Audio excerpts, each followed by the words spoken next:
তো hi friends, আমি ঋতু চলে এলাম তোমাদের সাথে ডেইলি ব্লগ শেয়ার করতে।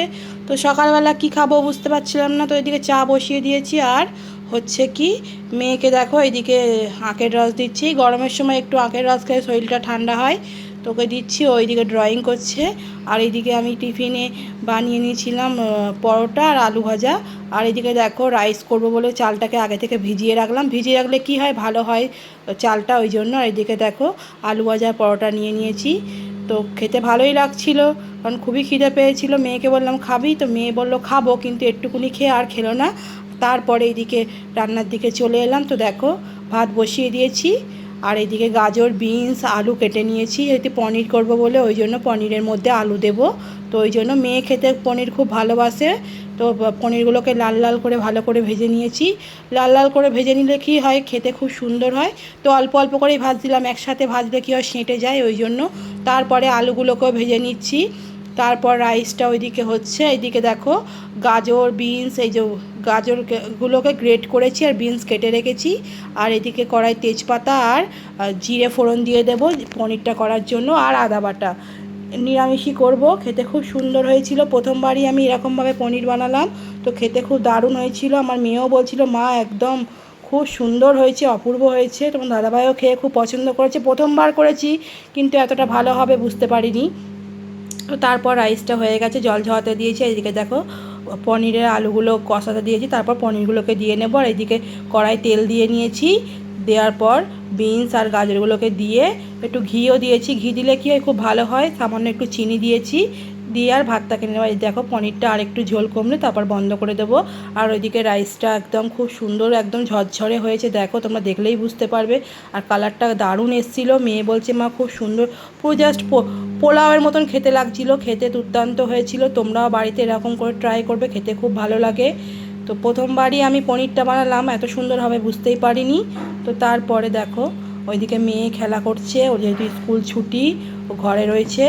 তো 1 মাস এখন স্কুল ছুটি, তো ওর মতন খেলছে। তো ওর মতন খেলতেও খুব পছন্দ করে।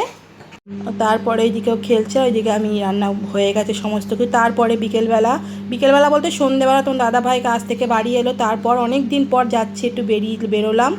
তো কোথায় যাচ্ছি বলো তো, যে নিউ টাউনে যে মেলা হচ্ছে, তোমার দাদাভাই দেখে এসেছিলো। তো মেয়েকে বললো অনেক দিন কোথাও বেরোয়নি, চ তোকে নিয়ে যাই। তো এই মেলায় নিয়ে চলে এসেছিলো। খুব খুশি হয়েছিল আমার মেয়ে, যেহেতু অনেক দিন পর বেরোলাম, তো ওই জন্য প্রচণ্ড খুশি হয়েছিল। তো তারপরে ওইদিকে মেলায় ঢুকতে গিয়ে কিন্তু এমনি ঢুকলে হবে না, টিকিট কেটে ঢুকতে হবে। 10 টাকা করে টিকিট কেটে মেলায় ঢুকতে হবে। তো খুবই ভালো ছিল মেলাটা, কিন্তু প্রচুর জিনিসপত্রের দাম। যা নেবে সবই বেশিরভাগ 50 টাকা থেকে শুরু করে 100 টাকার ওপরে সব জিনিসপত্র। খুবই ভালো লাগছিলো, কিন্তু সেরকম কিছু কিনিনি, শুধু খেয়েছি।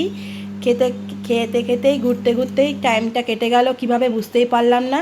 আর এইদিকে দেখো অনেক রকম কাপ বিক্রি হচ্ছে, জামাগুলোও সুন্দর, কিন্তু সেরকম দামও আছে, ওই জন্য আর নিলাম না। তারপরে মেয়ের আবদারে দেখো ডিস্কোতে উঠে গেছিলাম। এত ভয় লাগছিল, মাথাটাও ঘুরছিল, যেহেতু অনেক দিন পর উঠলাম। তো তো মেয়ে খুব খুশি। তো বাচ্চা খুশি হলেই তো মা খুশি। আমার যতই কষ্ট হোক না কেন, আমি তাও ওর সাথে উঠেছি। একটু মাথাটা ঘুরছিল, তো ভোঁ করছিল। তারপরে ভাবলাম কি খাওয়া যায়। তো মেয়েকে বললাম তুই কি খাবি। তো আমি তো জানো মেলায় গেলে আমি ঘুগনি খাবই। তো এদিকে আমি ঘুগনি নিয়ে নিলাম। আর মেয়ে হচ্ছে স্প্রিং পটাটো নিয়েছে। দেখো তোমার দাদাভাই নিয়েছে পাপড়ি চাট, আর আমি নিয়েছি হচ্ছে ঘুগনি। 3জন 3 রকম নিয়েছি। তো স্প্রিং পটাটোটা খুব ভালো খেতে ছিল। তো তারপরে এদিকে জুস নিয়ে নিলাম। তো মেয়ে নিল কিসের অরেঞ্জের জুস, আর আমরা নিলাম আম পান্না। মনটা জুড়িয়ে যাচ্ছিলো আম পান্নাটা খেয়ে, দুর্দান্ত লাগছিল। তারপরে মেয়ে তো আইসক্রিম খাবেই। তো দেখো ও আইসক্রিম খেলো বলে আমিও একটা আইসক্রিম কিনি। আর এই নখ কিনেছে, নখটার কোনো আঠা নেই, কিছু না, বুঝতেই পারলাম না। 80 টাকা নিয়ে নিল। আর এই আইসক্রিমটা আমি প্রথমবার নিয়েছি, খুব সুন্দর খেতে লাগছিল। তো তারপরে বাড়ির দিকে চলে আসছিলাম। খুব মজা হলো, অনেক দিন পর বেরোলাম। তো তো ভিডিওটা কেমন লাগলো জানিও। ভালো লাগলে লাইক, কমেন্ট, শেয়ার, একটা সাবস্ক্রাইব।